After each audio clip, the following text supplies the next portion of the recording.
Yun lang. Pwede ka makapaglupot sa buong Melbourne City using this train.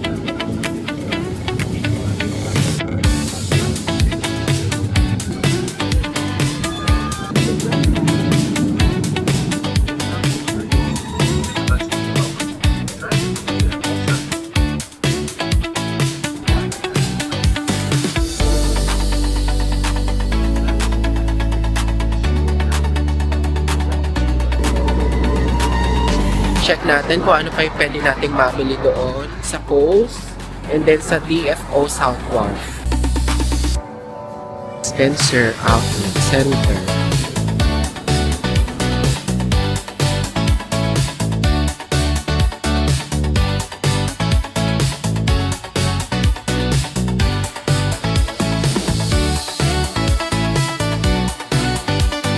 So usually, talagang mamamangha ka.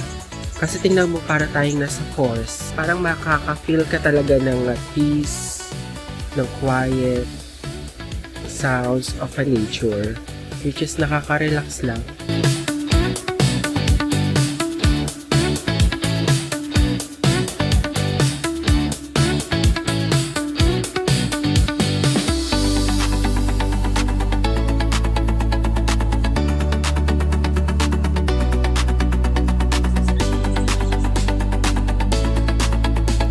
Good morning guys. So last 2 days of our trip here in Melbourne. So right now, I am just walking towards our Royal Botanical Gardens. Yung nagpunta tayo yesterday, early closing sila for this month. So right now, maaga tayo ngayon and to see the mornings and to feel the mornings inside the Royal Botanical Garden. So ayun guys, hopefully makakita tayo doon na mas maraming plants. We've been to many kung ano ang meron ang Royal Botanical Gardens ng Melbourne. And so guys, we made it. Finally, we're here na rin. After a 5 minutes walk, nandito na rin tayo sa Royal Botanical Gardens. And mas maganda nga pala talaga if you start your day with this view dito sa Royal Botanical Gardens. You see a lot of plants and flowers. So, ang dami nilang mga halaman dito. Ang laki ng cactus. Ang dami iba't ibang mga plants na pwede mong makita dito inside the Royal Botanical Garden. But in fairness, it's very well maintained din ang kanilang parks here. So usually guys, sana talaga meron tayong mga ganitong parks sa Philippines. Usually, mga halaman sa Philippines na pwede rin natin ipagmalaki. So, kung meron tayong ganito, especially kung mapapaganda natin ang... Meron sila dito mga floating islands. Clean water. Oh, saka pa. Nice. They are giving so much effort para talaga if we have this also kind of parks in Manila, they are also amazed kung gaano kaganda yung parks nila dito, especially itong Royal Botanical Gardens. O diba guys, even the other foreigners na mga namamasyal dito. Alam mo ngayon lang tayo nakakakita ng mga ganitong mga giant nila, no? While here, tututo pa tayo in terms of knowing that kind of plant. So guys, just for sharing, no? So sabihin, maraming mga flowers, yung mga nakatanim doon, usually makakakita tayo ng mga iba't ibang klase naman ng mga plants. So ibig sabihin, they are more into plants rather than having more of a flowers. While sa Hobart, meron kasi silang mga areas doon na parang different kinds of parang scenario. Let's say, meron silang mga Japanese-inspired garden. And then, meron din silang mga other areas doon na parang mga garden na inspired from a different places. So, ayun. Feels, vibes from every gardens na pinupuntahan natin dito sa Australia.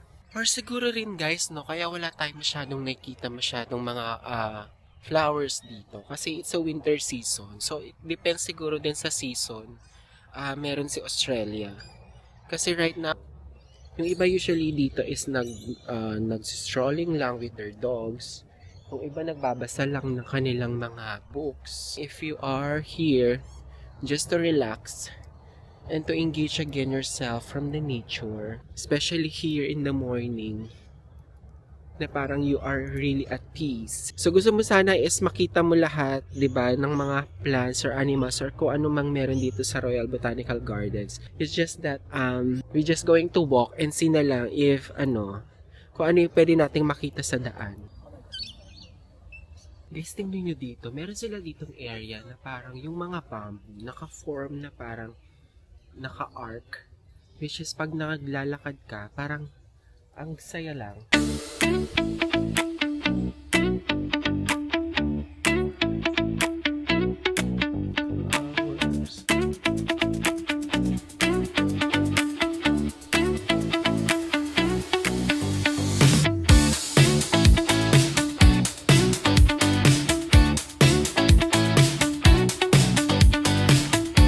So guys, for here, meron din sila ditong terrace wherein you can do some coffee shops or kumain. Kung feeling nyo napagod kayo for the whole sightseeing dito sa Royal Botanical Gardens. So pwede tayo magkape dito and then siguro, since maaga pa naman, you can have a short break para mag-coffee muna sa gilid.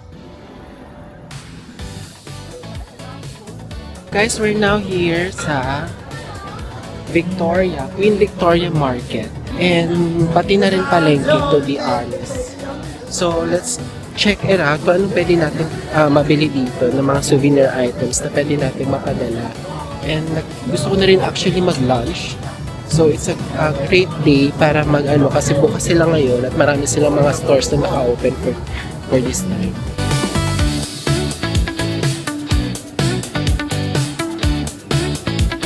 Yung mga Changi na katulad nung nasa Green Hills, alam niyo yun, o kaya yung mga Changi na mga nasa Recto sa Quiapo, ganung level. So ang dami nilang mga pang winter outfits dito and then yung mga shops na may mga souvenir items. So I'm not sure kung mga medyo mura to since Changi nga siya. If you love to do shopping sa mga ganito, mga souvenir shops and items, so meron dito sa Queen Victoria. Ayan, so ayun, bago kayo siguro umuwi from the Philippines, meron sila dito parang American Donut Kitchen. Talaga pinipilahan ng mga turista dito. So let's try. Makipila tayo. Tingnan natin kung gano'n siya kasarap.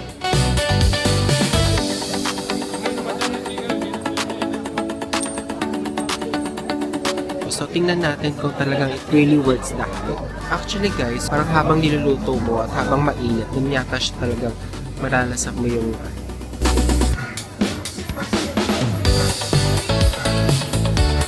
guys, yung American donut nila na pinipilahan dito. So, let's see. So guys, let's try na itong American donuts nila na talagang pinipilahan dito sa... So, meron siyang actually rings with sugar, and then meron siya parang strawberry or raspberry sa loob. So, and hindi siya matamis. Medyo worth the hype naman siya in fairness. Dun sa bila dito sa American donut na to. Kasi kakaibang siya.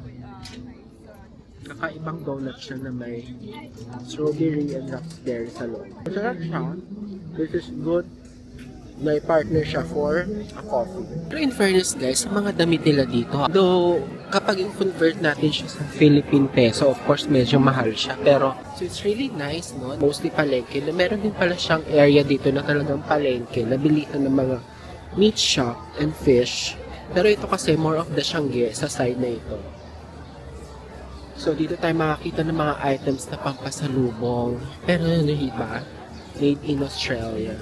Or some of them are usually, may kita na rin naman natin yan sa online shopping, sa Shopee o sa Lazada.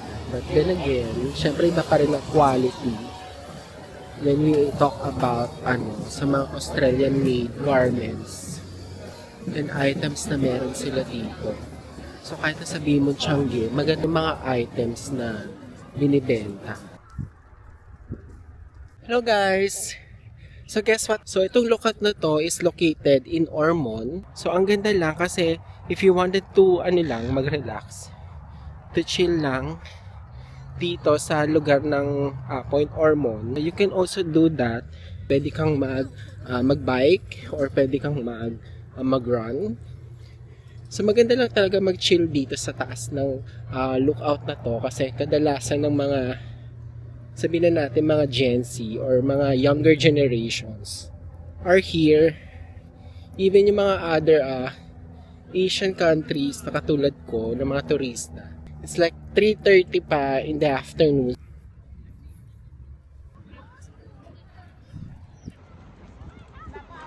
So just to show you regarding about dito sa Point Ormond lookout na kinatatayuan ko ngayon, ang yung view, yung city view ng Melbourne, while nandito naman yung dagat. Tapos sa baba niyan guys, meron dyan parang jogging area or yung mga nagbabike, meron dyang lane for them. So maganda lang dito mag-chill lalo na kapag afternoon. Diba? Parang ang sarap lang tumambay dito while looking out the whole view.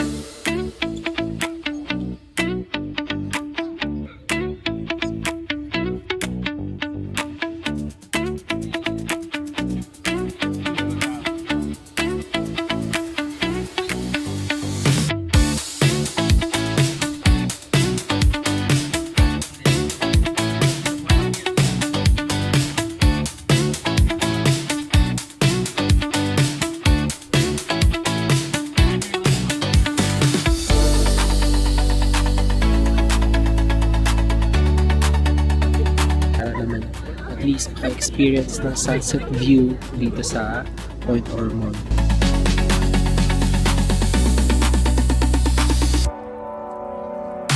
Sunset, napakaganda dito sa Point Ormond, Australia, via Point Ormond lookout. So, ang dami nating mga bucket list na mga nagawa for sa itinerary natin this Melbourne, Australia. And feeling ko naman is halos lahat naman ng mga gusto kong puntahan. More of na lang, enjoying myself na lang dito sa Melbourne. So I'm kinda lucky. At least nagawa ko kung ano I very much enjoy. Some of them are, first time experience. So I do hope that na hindi lang yon yung first experience area sa Port Ormond, or ano ba? Basta, look out.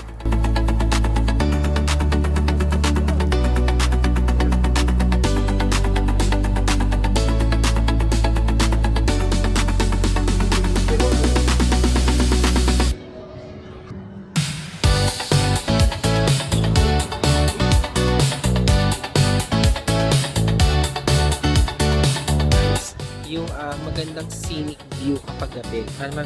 Talagang makikita mo yung ganda ng mga buildings kasi talagang kita mo yung ganda.